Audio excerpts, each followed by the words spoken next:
The cobblestones of Montepulciano gleamed wet under the morning drizzle as I stood there watching the taillights of our rental van disappear around a medieval corner. My husband Marcus and his 3 college buddies, Brad, Josh, and Tyler, had actually done it. They'd actually left me behind. I could still hear their laughter echoing off the ancient stone walls, that particular brand of masculine amusement that comes from thinking a prank is hilarious when you're on the giving end. My phone was in that van. My wallet was in that van. My passport was in that van. My passport was in everything except the sundress I was wearing and the cardigan I'd grabbed when I'd stepped out to take photos of the sunrise over the Tuscan hills. They'd said they were just repositioning the van to a better parking spot. They'd said they'd be right back. That was 45 minutes ago. I'm not someone who cries easily. I learned early in my marriage to Marcus that tears only fueled his dismissiveness, his tendency to call me dramatic or too sensitive. But standing there in that empty piazza, in a town where I didn't speak the language, where the shops were just beginning to open and elderly Italian women were eyeing me with curiosity, I felt something crack open inside me. Not sadness, not fear, rage. Such a pure crystalline rage that started in my chest and spread through my limbs like fire. They thought this was funny. They thought leaving me stranded in a foreign country was a joke, probably something they'd laugh about over beers for years to come. Remember when we ditched Sarah in Italy? Classic. I could already hear Brad's voice loud and self-satisfied as they recounted the story at future barbecues. But as I stood there, something shifted. The panic that should have paralyzed me instead sharpened into focus. I'd spent 6 years of my marriage making myself smaller, laughing at jokes that weren't funny, going along with adventures that were really just Marcus's way of proving he was still the fun guy from college. 6 years of being the responsible one while he and his friends acted like consequences were for other people. I walked into a small cafe where a woman was arranging pastries behind a glass counter. My Italian was rudimentary at best, pieced together from a language app I'd been using for 3 months before the trip while Marcus couldn't be bothered to learn a single phrase beyond "du burra, per favor." But desperation is a powerful motivator. "Scusa," I began, and explained my situation with a mixture of broken Italian, hand gestures, and the universal language of a woman who'd been wronged. The cafe owner, a woman named Francesca, who appeared to be in her 60s with steel gray hair and eyes that had seen everything, listened with an expression that shifted from concern to understanding to something that looked distinctly like anger on my behalf. She made a phone call, rapid-fire Italian that I couldn't follow, but I caught the words "marito stupido," stupid husband. Within 20 minutes, her nephew Marco arrived, a man in his early 30s who spoke English with a British accent acquired from 2 years working in London. Francesca had explained everything, and Marco's first words to me were, "Your husband is an idiot, and we're going to make sure you're okay." The kindness of strangers in a foreign country, I was learning, could be more reliable than the commitment of a husband who'd promised to love and cherish me. Marco drove me to the local carabinieri station, where I filed a report about my missing documents. The officer, a woman named Lieutenant Russo, took my statement with professional efficiency that softened into sympathy when I explained how I'd come to be separated from my belongings. She made several calls, and within an hour, she'd located Marcus and his friends. They were in Siena, about an hour away, at a wine bar day drinking and apparently unconcerned about my whereabouts. When Lieutenant Russo called Marcus's phone, the number I'd memorized years ago, I could hear his voice through the speaker, defensive and irritated at being interrupted. "It was just a joke," he said. "She's probably back at the hotel by now." Except we'd checked out of our hotel in Florence that morning. There was nowhere for me to go back to. Lieutenant Russo's expression hardened. She informed Marcus in English crisp with authority that abandoning someone without their documents in a foreign country wasn't a prank, it could be considered reckless endangerment. She gave him an address and told him he had 2 hours to return my belongings to the station, or she'd escalate the matter. Francesca insisted I stay with her for lunch while we waited. Her apartment above the cafe smelled like rosemary and lemon, and her kitchen was the kind of place where everything had a story, the pottery from her grandmother, the wooden spoon her husband had carved before he died, the photographs of children and grandchildren covering one entire wall. She made me pasta with a sauce, she said, her mother had taught her to make. And as we ate, she told me about her own marriage, about the man she'd loved who had sometimes been careless with her feelings, and how she'd learned that love without respect was just a pretty word people used to excuse bad behavior. When someone shows you who they are, she said, her English careful but clear, you must believe them. The first time, maybe it's a mistake. The second time, it's a choice. By the third time, it's who they are. I'd lost count of how many times Marcus had shown me who he was. The wedding where he disappeared for hours and left me to entertain guests alone. The time he'd forgotten about my work presentation and scheduled a guy's trip the same weekend. The constant jokes at my expense that I was supposed to find endearing. The way his friends always came first, and I was expected to be cool about it, to be the chill wife who never complained. Marcus arrived at the police station just before the 2-hour deadline, Brad and Josh trailing behind him looking hungover and sheepish. Tyler, I later learned, had actually objected to leaving me and had been outvoted. Marcus's first words to me weren't an apology. They were, Jesus, Sarah, did you have to call the cops? You're making this into such a big thing. He tossed my bag onto the table between us like it was an inconvenience. I looked at him. Really looked at him, and saw a man I'd been making excuses for since the day we met. He was 34 years old, successful in his career as a marketing executive, charming at parties, and apparently incapable of understanding why his wife might be upset about being abandoned in a foreign country. Sign these, Lieutenant Russo said, sliding papers across her desk. They were statements confirming he'd returned my belongings. Marcus signed without reading them, eager to leave. But I wasn't done, not even close. I'd been thinking during those hours at Francesca's apartment, sitting in her kitchen that smelled like home, about what I wanted my life to look like. And I knew with absolute certainty that it didn't include this man. I told Marcus I wouldn't be continuing the trip with him. His face went through several expressions: confusion, disbelief, anger, and finally dismissive amusement. Come on, Sarah, stop being dramatic. It was a joke that went a little too far. Let's just forget about it. But I couldn't forget about it, and more importantly, I didn't want to. I told him I'd be staying in Italy for the remaining week of our trip, that he and his friends should go on without me. With what money?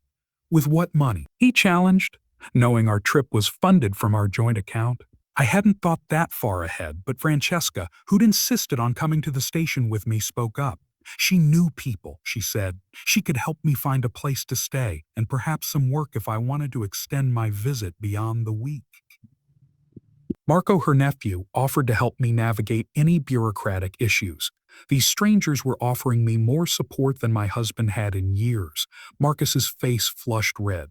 You're seriously going to stay here with people you just met instead of your own husband?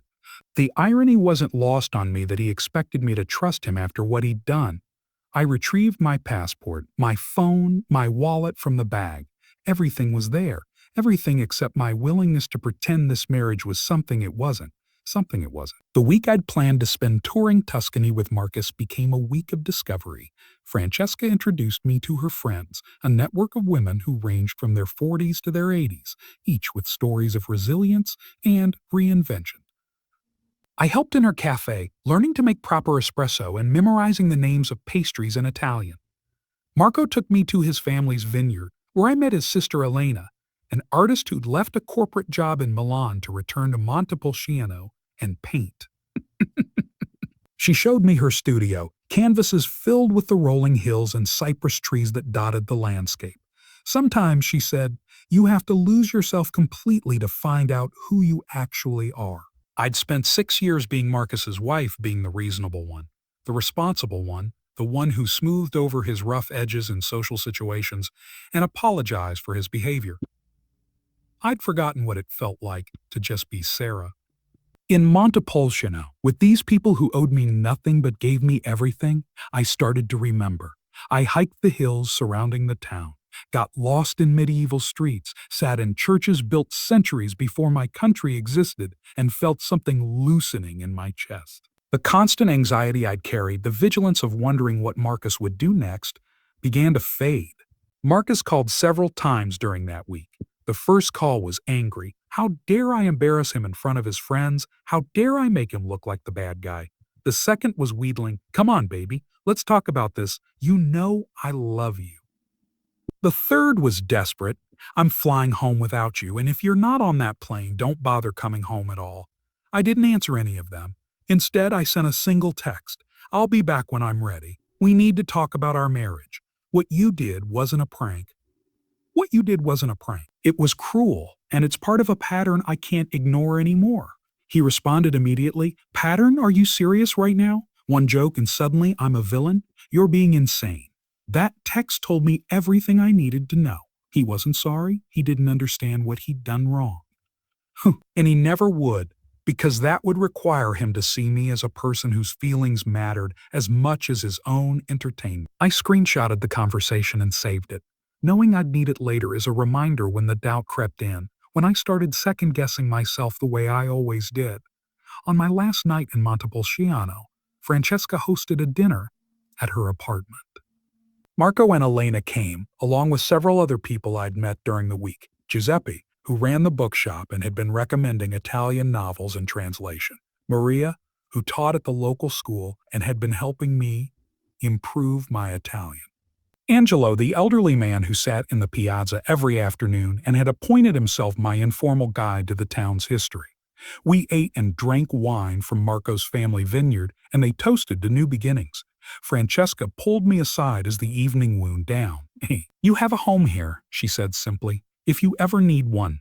I'd known this woman for a week, and she'd offered me more genuine care than my husband had in 6 years. That night, lying in the small room above the cafe that Francesca had given me, I made a decision. I wasn't just leaving Marcus. I was reclaiming myself. The woman I'd been before I'd started dimming my light to make him comfortable. The woman who deserved a partner who treated her with respect, not an audience for his juvenile pranks. I flew home 2 days later than originally planned. Marcus wasn't at the airport to pick me up, which was fine. I'd arranged my own transportation. The house we'd shared felt different when I walked in, or maybe I felt different in it. Marcus's things were everywhere, the remnants of his return scattered like he'd dropped everything where he stood. Suitcase in the hallway, dirty clothes on the bedroom floor, empty beer bottles on the coffee table. He was at work, I assumed. I began the methodical process of packing my belongings. I'd stay with my sister while I figured out my next steps, but first I needed documentation. I photographed everything. The state of the house, the evidence of his habitual messiness that I'd always cleaned up after. The joint credit card statement showing charges in Siena from the day he'd left me stranded while he and his friends had enjoyed themselves. I'd been naive thinking this marriage could work, but I wouldn't be naive about protecting myself in its dissolution.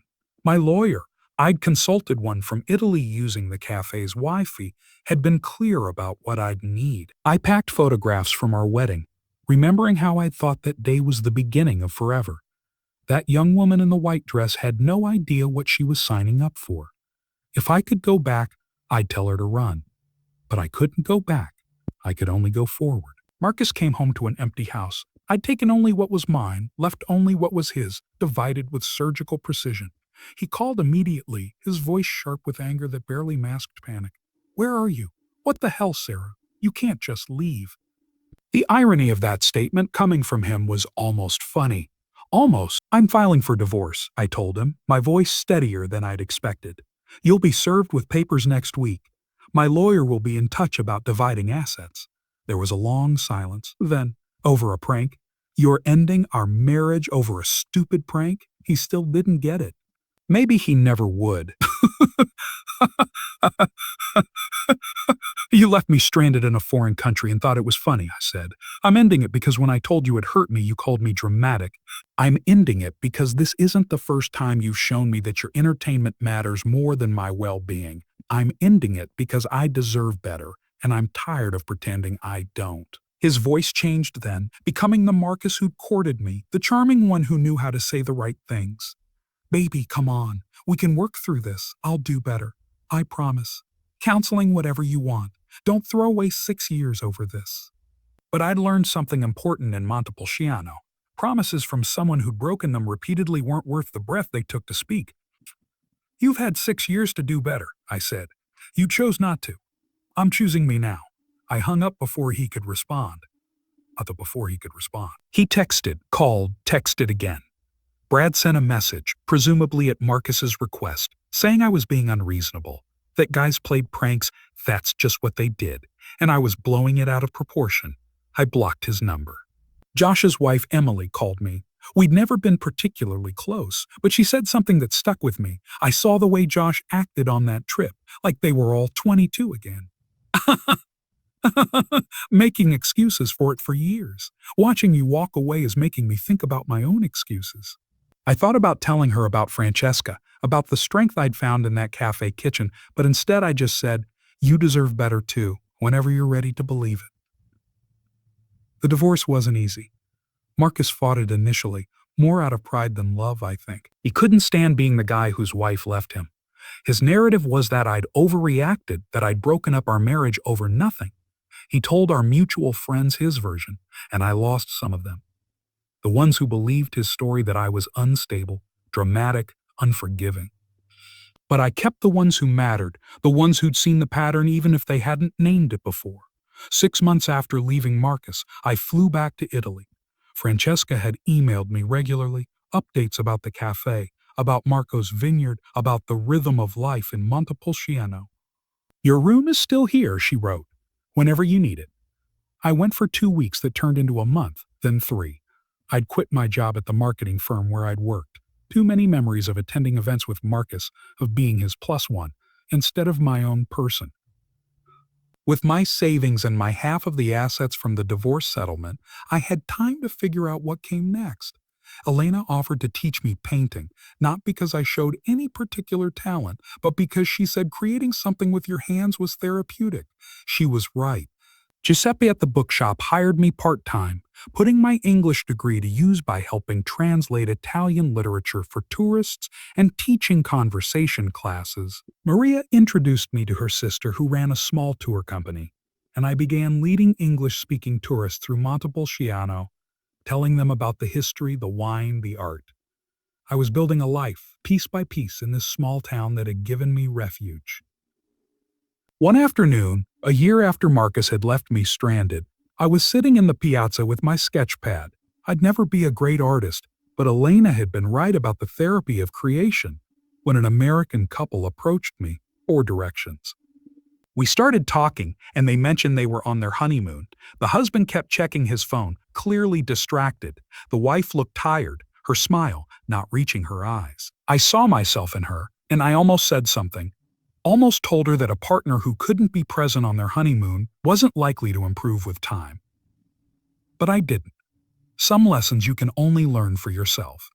Instead, I gave them directions to an excellent restaurant and wished them well. As I watched them walk away, the husband already back on his phone, the wife trailing behind, I felt grateful that I'd been abandoned in this place, grateful for the clarity that crisis had brought, grateful for Francesca and Marco and Elena, and all the people who'd shown me that kindness from strangers could change your life. Marcus had thought leaving me in Italy would be a funny story. And maybe for him it was, a tale of a prank gone wrong, of a wife who couldn't take a joke. But for me, it became the story of how I found my way back to myself. How I learned that being stranded was sometimes the first step to being found. I still live in Montepulciano now, 2 years after that morning in the piazza. I've never been happier, never been more myself. Francesca jokes that I'm the daughter she never had. Marco and I have become close friends. Nothing romantic, just the kind of friendship built on mutual respect and shared values, foreign concepts in my marriage to Marcus.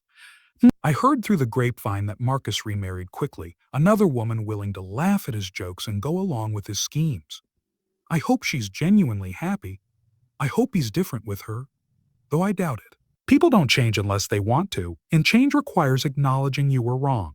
Marcus never mastered that skill, but his choices aren't my concern anymore. My concern is the espresso I'm perfecting, the Italian I'm becoming fluent in, the life I'm building that's entirely mine. that's entirely mine. Sometimes tourists ask me how I ended up here, and I tell them a simplified version. I fell in love with the town on a trip. It's true in a way. I did fall in love, just not with a person, with a possibility. The possibility of a life where I wasn't diminished, where I wasn't the punchline, where I mattered. My husband and his friends thought it would be funny to leave me stranded in a small town in Italy. They thought wrong. It wasn't funny. It was freedom. Freedom.